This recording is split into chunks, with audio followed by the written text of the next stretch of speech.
M.K. Gandhi, An Autobiography, The Story of My Experiments with Truth. There are some historical figures who can seem larger than life. Whether it's Martin Luther King Jr., Amelia Earhart, or Albert Einstein, it can often be difficult to imagine them growing up and having some of the same concerns as the average teenager. This is why it's quite remarkable that we have the autobiography of Mohandas Karamchand Gandhi, one of the most influential people of the 20th century, providing us with his own story from his own perspective.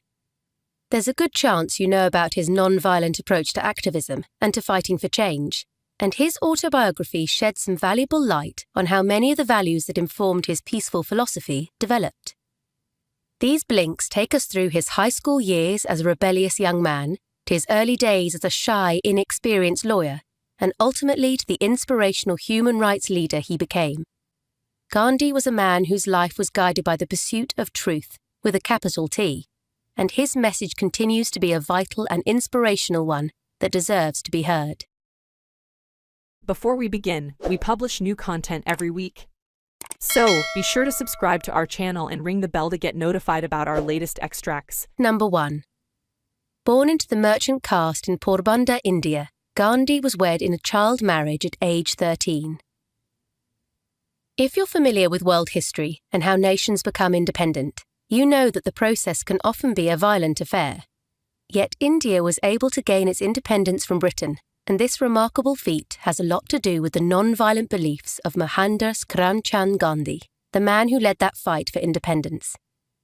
As an adult, Gandhi's beliefs, practices, and accomplishments changed the world, but his upbringing was quite humble. Gandhi was born in India on October 2, 1869, the youngest child of Karamchand Gandhi, his father, and Putalibai, his mother. His family belonged to the Mohabaniya, a class of Hindu merchants, and lived in the harbour town of Porbandar on the Kathiawar Peninsula in the western state of Gujarat. Gandhi's father was commonly known by the nickname Kaba, and he worked as a divan, or chief minister, of two other Gujarati cities, Vankana and Rajkot, where Gandhi spent much of his childhood. Kaba didn't have any formal education, but he did have plenty of life experience, as well as an honest and incorruptible value system that proved to be quite influential with his son. Gandhi's mother, Putalibai, also left a lasting impression, thanks to her devotion to Hinduism and determination to stay well informed on current affairs.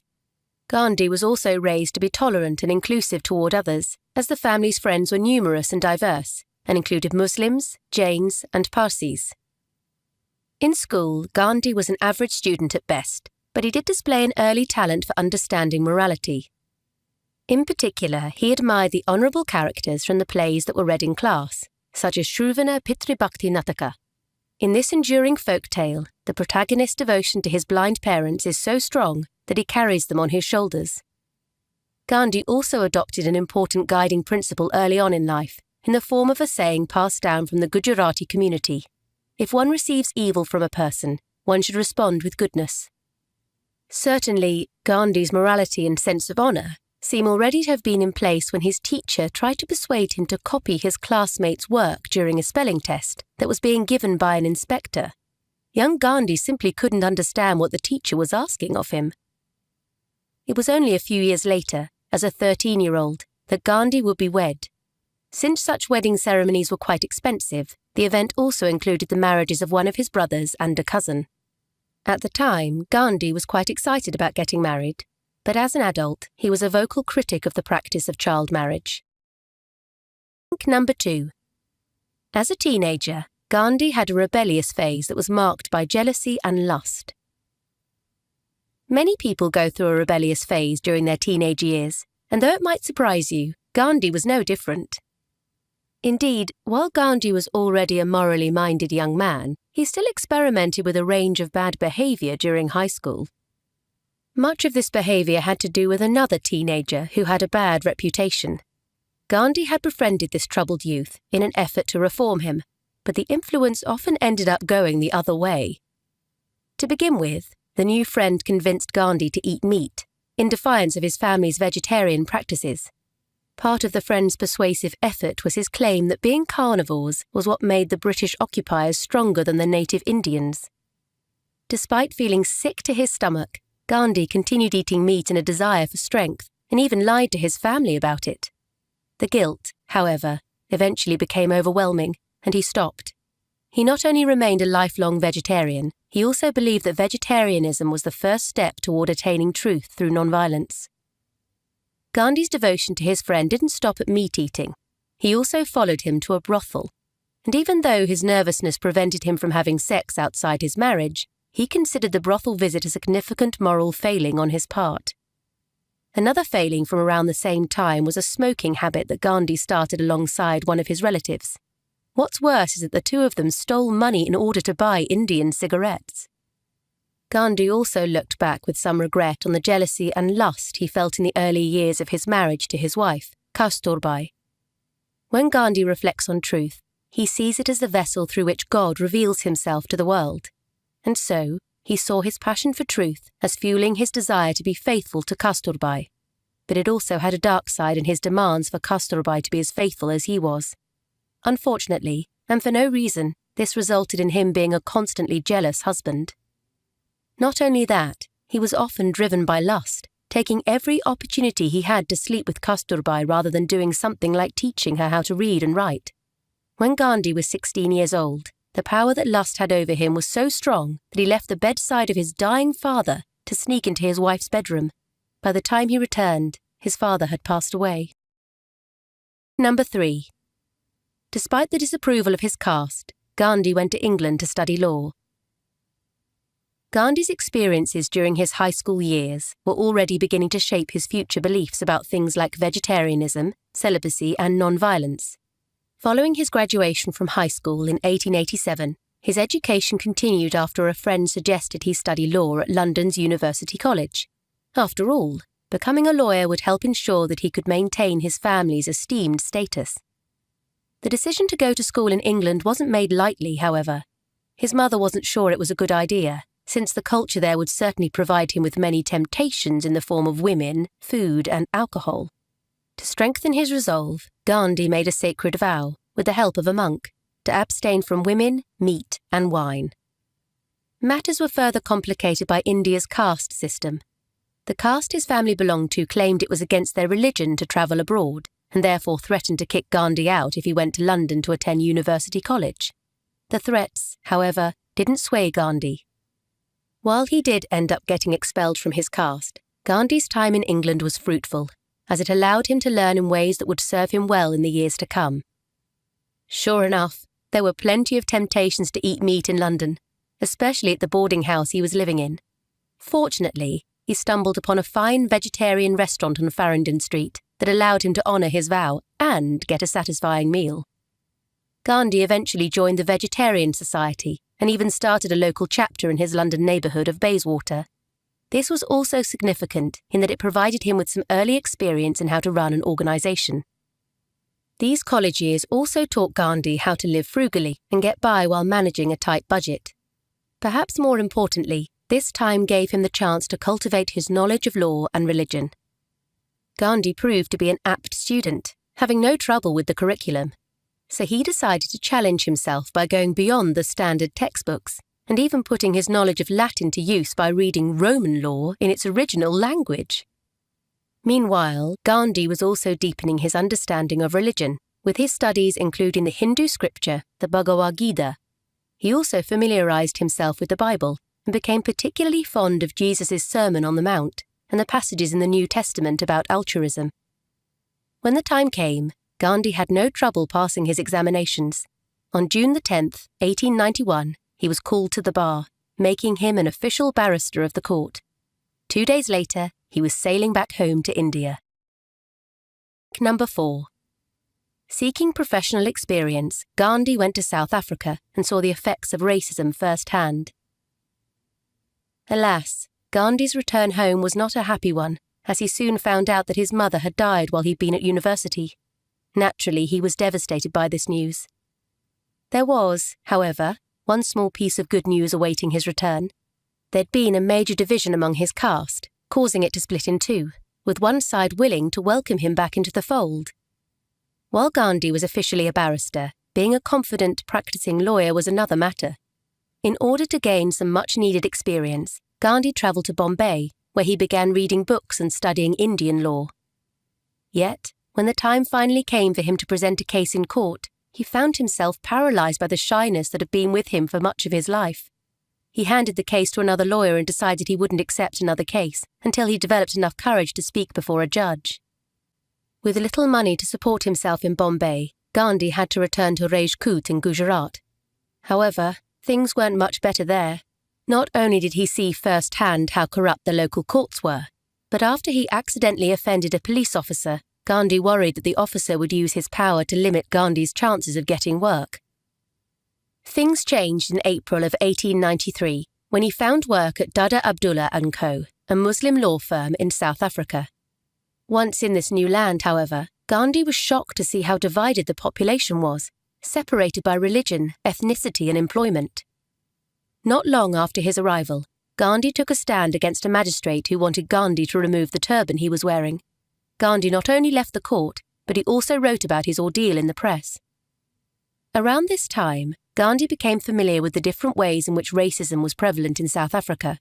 Especially significant was the large population of indentured Indian labourers, known as coolies, who'd been arriving in South Africa since the 1860s. Eventually, Gandhi would offer legal representation for many in this community. He also had his own share of personal experiences with discrimination. For example, while travelling by train to Pretoria to work a big case, he was asked to give up his compartment seat and move to the back section of the train, even though he'd bought a first-class ticket. Then, at a hotel, the owner came close to forbidding him from eating with the other guests. In a display of Gandhi's magnanimous nature, when a police officer suddenly kicked him, Gandhi forgave the man and made a vow never to take people to court over a personal offence. Number 5. In addition to his legal work, Gandhi was committed to public service and studying religion. In Pretoria, Gandhi's experiences of racism and segregation were already informing his study of the conditions of oppression. These were the early days of what would become a lifelong fight for justice. At the same time, Gandhi was also finding his feet as a lawyer, an activist, and a leader. In his first big case, he represented a Muslim merchant who was suing another merchant over a fraudulent transaction. As befitted his generous nature, Gandhi didn't just help his client win the case, but he also made sure the other merchant could pay off his debt in instalments, thereby saving him the embarrassment of declaring bankruptcy. Meanwhile, Gandhi's experiences with discrimination were igniting within him a desire to become more involved in what he called public work, or what people today would call activism. In what was essentially his first public speech, Gandhi spoke before a group of Pretoria's Indian community, many of whom were Muslim merchants of the Memon community. He began his message by emphasising the virtues of truth in business. He then addressed the poor conditions of Indian people in South Africa and called upon them to put aside their differences and gain strength by joining together as an association so that their concerns might be taken seriously by the authorities. This was to be the first of many weekly meetings, and eventually the events did become a place where the Indian community united, regardless of religion or status. During his time in Pretoria, Gandhi also continued to study religion and literature. He found inspiration in many philosophical books, like Tolstoy's The Kingdom of God is Within You, which makes a strong case for nonviolent resistance. In addition to Gandhi's ongoing participation in a prayer group, his boss, Abdullah Sheikh, helped him to learn more about Islam, and Gandhi's colleague, the lawyer A. W. Baker, helped him gain insight into Christianity. Ultimately, Gandhi came to doubt the Christian tenets that Jesus was without sin and was the only Son of God. Rather than believing that Jesus would one day set him free from his sins, Gandhi was more interested in freeing himself from sinful thoughts. He also came to see flaws in Hinduism as well, especially in its justifications for the caste system, and he discussed this problem with Hindu authorities. His career as a leader for peaceful change was gaining momentum. Number 6. Before spreading his message of equality in India, Gandhi's Southern African work continued in Natal. Gandhi had assumed that he'd be heading back home once his case in Pretoria wrapped up, but another case in Southern Africa caught his attention, this time in the Republic of Natal. In 1893, legislation was enacted that stripped Indians living in Natal of their right to elect members to the country's legislative assembly. Gandhi accepted the opportunity to work on this case, and even though the legislation had already passed, having Gandhi on their side gave hope to the Indian community. Sure enough, things took a positive turn when a petition for regaining Indian voting rights was submitted to and accepted for consideration by the Secretary of State for the colonies. Then there was concern when an official objection was made to prevent Gandhi from trying the case in the Supreme Court of Natal, purely because he wasn't white. Gandhi did offer to take off his turban while in court, citing the old adage, "When in Rome, do as the Romans do." Thankfully, however, the objection was struck down. To help advance the case, as well as the community in Natal, Gandhi's team set up a permanent organisation called the Natal Indian Congress. This organisation would help find new work for any indentured worker who'd been beaten by an employer. As well, through this organisation, Gandhi also defeated a proposed annual tax of £25 for indentured Indians. Finally, in 1896, Gandhi returned to India for 6 months, reuniting with his wife and children after a 3-year absence. Of course, he didn't stay inactive for long, and during this time back home, he managed to stir up some interest in his new cause by writing the Green pamphlet. This document laid bare the terrible conditions of Indians living in South Africa and Natal. Before long, Gandhi was travelling again, this time to the Indian cities of Pune and Madras, to raise more support for Indians in South Africa, as well as to Calcutta to meet with press editors about spreading the word. Unbeknownst to him at the time, Gandhi was planting the seeds for the homegrown activism he would later undertake. Number 7. After helping the wounded in the Boer War, Gandhi stayed humble and informed in India. In 1897, Gandhi returned to Natal, and this time he brought his family with him. Unlike the novice lawyer who'd left India years before, he was now an established leader of the Indian community throughout southern Africa. This newfound role didn't come without its dangers, however. Enraged by press reports of Gandhi's efforts for change, a group of young white men tried to lynch him in the streets of Natal, though he managed to escape unharmed. More violence was to come in 1899, but this time it was a full-blown war between the British Empire and southern African Boer states. While Gandhi's sympathies were with the oppressed Boers, he felt duty-bound to serve the British Empire. He did so by establishing an ambulance corps made up of around 1,000 South African Indians, as well as Gandhi himself. The tireless work of the ambulance corps did not go unnoticed following Britain's victory in the war. The Indian workers gained national prestige for their efforts, while Gandhi's political stature grew even further. And then there was the added benefit of a diverse group of Indian workers emerging from the experience more unified than ever before. Amid all of this activity, Gandhi found himself making a good deal of money, and he was worried that he might succumb to the greed that often accompanies wealth. So he returned to his beloved India and volunteered for the Indian National Congress. It was a humbling experience, since it involved such menial tasks as buttoning up an official's shirt. When asked about this work, Gandhi claimed that the experience was worthwhile, for it brought valuable insight into how the Congress worked. Meanwhile, Gandhi wrote a resolution on the rights of Indians in South Africa, and though he still suffered from terrible anxiety when it came to public speaking, he defended the resolution in front of the Congress. Remarkably, it received unanimous approval. At this time, Gandhi found a new mentor, Gopal Krishna Gokhale, who served as a senior leader in the Indian National Congress. While living with him for a month, Gandhi got the chance to meet a variety of affluent Indians and raise the many concerns he had about the struggles facing working-class Indians. As his time with Gokhale and the Congress came to an end, Gandhi toured India as a third-class passenger aboard a train. This gave him an honest perspective on the pressing issues at hand, including the poor sanitation and treatment that a great many people in India faced on a daily basis. More than ever, Gandhi's resolve to help the people of India was strengthening, as was his philosophy regarding how change should happen. Number 8. Gandhi was committed to both nonviolence and celibacy. Thanks to his time with Gokhale, his tour of India, and his years of study, Gandhi's experiences and observations were coalescing into a philosophy that would come to define his life and legacy. At the core of this philosophy was his unwavering belief in nonviolence, or ahimsa. The principle of ahimsa goes back to Gandhi's study of ancient scriptures, in which it applies to the belief that it's acceptable to attack a system, but never to attack a person. This is because all people are a reflection of truth, or God, which makes them deserving of compassion, empathy, and an attempt to understand their point of view. Gandhi was using his belief in ahimsa when he urged police to do something about white officers in India taking bribes from Indian and Chinese people. When calling for action, he emphasized the fact that this was not a personal attack against the individual officers.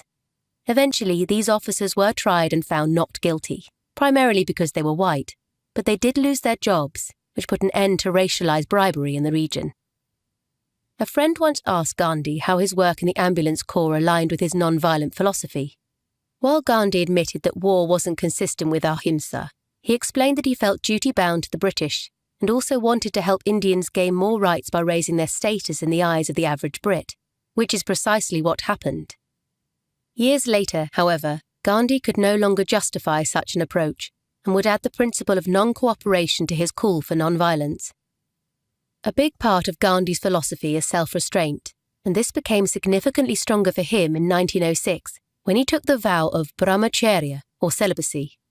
Before making the vow, he did consult his wife, Kasturbai. Together they'd had 4 children by this point, but ever since their marriage, Gandhi had felt burdened and distracted by lust.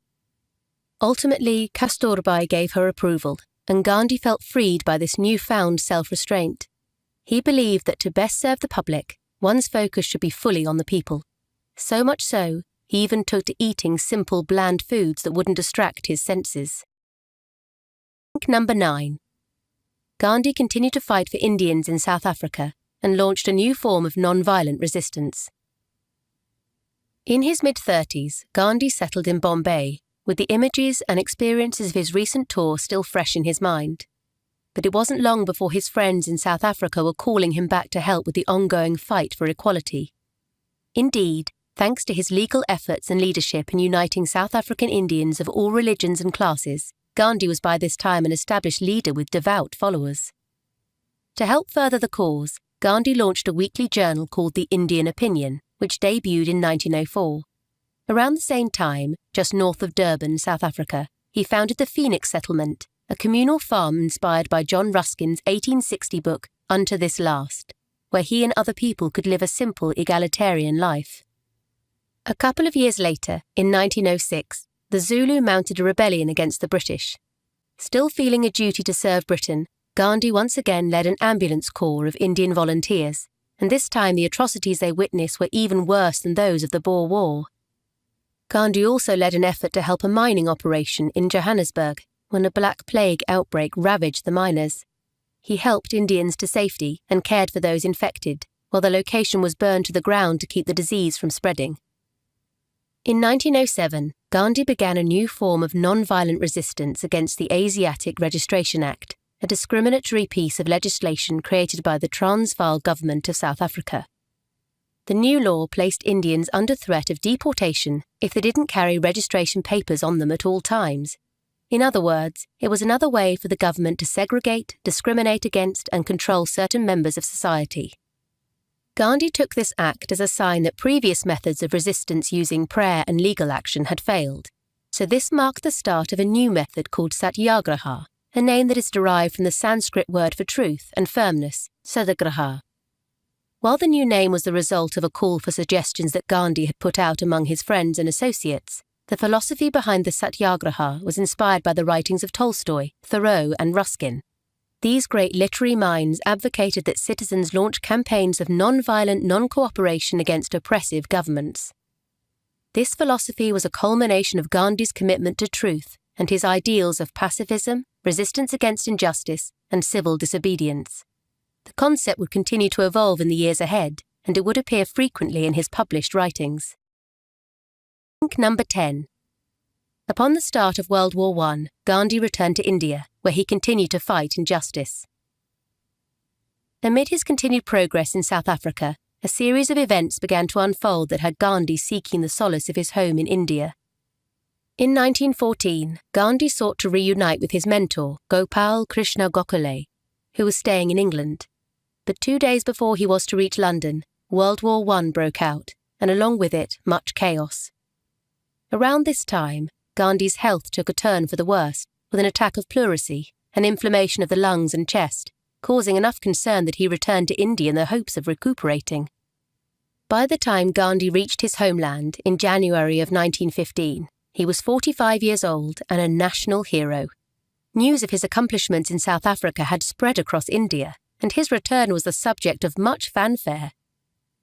Among his first activities back home was to start the Satyagraha ashram in Ahmedabad, similar to his beloved Phoenix settlement commune, where others in India could live a simple and satisfying life. Meanwhile, there proved to be no shortage of injustice in India as Gandhi continued to push back against an exploitative social system. A particular target was the tinkatia system, which forced tenants to plant indigo on behalf of their landlords, essentially turning them into serfs of the country's landowners. Gandhi took on this case after being approached by a man named Raj Kumar, who opened his eyes to this abusive and corrupt system. Reaction to Gandhi's involvement came quickly, as he was soon arrested and thrown in jail. But this was no deterrent, since upon his release he continued to litigate for the tenants and eventually brought down the entire system. Remarkably, with pressure from Gandhi, the government finally abolished tinkatia, a practice that had been part of India for over a century. Attention was then turned to the Rolak Committee, an organisation that was in charge of evaluating political terrorism in India. They were in the process of pushing through the Rolak Act, legislation that would give the British Army the authority to arrest and detain Indians without producing any evidence for cause. This called for satyagraha, and before the law was released, Gandhi put out a nationwide call for a day of fasting, prayer and non-cooperation. Although the bill would pass, Gandhi was still delighted with the massive response he received. It was just the start of what would become a series of nationwide movements. Number 11. Gandhi suspended satyagraha when it triggered violence, but his non-cooperation resolution was ultimately passed. They say that it's always darkest before the dawn, and that was certainly true in the case of India and its path to independence. Following his return to India, Gandhi was given a position of exclusive executive authority on behalf of the Indian National Congress, and he used this platform to further promote the ongoing Indian independence movement. Gandhi also organised the printing and selling of banned books, such as the Gujarati translation of Ruskin's book Unto This Last, in order to raise money for the independence movement. However, on April 6, 1919, a protest against the Rolak Act turned deadly as the police clashed with protesters. Deeply shaken, Gandhi called off the protest and went on a 5-day fast in penance. He considered it a huge mistake on his part to have asked people to take part in satyagraha when they never studied the principles of ahimsa and nonviolence. Following the tragedy, he made it a priority to educate the public on these principles in a weekly newspaper column. Another significant part of this movement was the salt satyagraha. Since the 1870s, there had been a heavy tax placed on salt, making it unusually expensive for Indians to obtain, and putting a lot of money into the pockets of British colonisers. In a clever turn, Gandhi began to encourage Indians to use seawater to make their own salt. As for Gandhi's non-cooperation movement, real progress was made when a resolution was passed at the Nagpur Annual Congress meeting in 1920. The resolution called for an end to cooperation with the British colonial government and the beginning of India's own constitutional rule. This essentially amounted to a boycott of British institutions, including educational and legal ones, as well as any British products. Instead of British textiles, Gandhi now advocated the use of khadi, homespun cloth garments, and urged both men and women of all ages to spin cloth as a part of the independence movement. He also asked any Indians employed by the colonial government to quit their jobs. This is where Gandhi's autobiography comes to a close, though in many ways his movement for independence was just getting started. He believed that events such as the Salt March, which brought tens of thousands of people from across the country together, was so famous that they didn't need repeating. Indeed, the commitment to truth that emanated from Gandhi's life and work continues to point the way forward for many peace-loving activists determined to see justice and equality for all. The key message even through his rebellious teenage years, Gandhi had an innate urge to find truth, which he cultivated further through experiments with vegetarianism during his time in London. Gandhi's philosophy of non-violent resistance, satyagraha, was then developed through his study of racial prejudice against South African Indians, before being applied to the injustices suffered by Indians under British rule. always trying to understand the opposing side's perspective and continually developing himself through dietary or other measures, Gandhi and his quest for truth encourage us to continue to question the world around us and the truth within ourselves. So how can you take ideas and examples from Gandhi's life and apply them to your own? Well, what about regular exercise is crucial for a healthy mind? Although Gandhi disliked sports as a child, from an early age he developed the habit of taking long walks. Throughout his autobiography, Gandhi emphasizes the importance of exercising in order to enhance one's work. Of course, for Gandhi, exercise went hand in hand with maintaining a good diet. While you might not want to follow Gandhi's more extreme experiments, like the time he only ate fruit and nuts, committing to a healthy diet and regular exercise can help you maintain a healthy mind. Do you have any feedback for us? Because if you do, then we would love to hear what you think about our content. Just share your thought or book recommendation on the comment section and be sure to subscribe and ring the bell to be notified about our latest extracts. Thank you and have a great day.